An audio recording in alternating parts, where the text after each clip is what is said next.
At syempre, after mong kumain sa napakasarap na restaurant ng inasal, ay gusto ko ng dessert. So, naisip kong gumawa ng pipino at apple.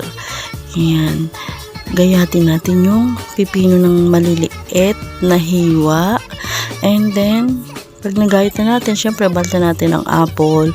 Gayatin din natin ito sa maliliit na hiwa. And then, pag samasamahin natin siya. Pag nasama-sama na natin, yan ay paghahaluin na natin. Yan. After natin paghaluin, ayan na, tsadan. Lagyan natin ng cheese. Yan, nabibili lang yan sa mga tindahan sa inyong lugar. Lagyan din natin ng Lady's Choice. Yan. Depende sa inyo kung gusto niyo madaming cheese or Lady's Choice. Pero ako, tama na yun. Then, lagyan lang natin ng kaunting asukal. Yan. Depende sa inyo kung gusto niyo maraming asukal or tama lang.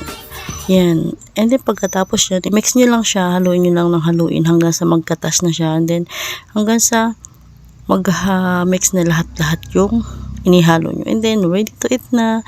Yan. Diet na dessert pa. Masustansya pa. Yummy. Try nyo din.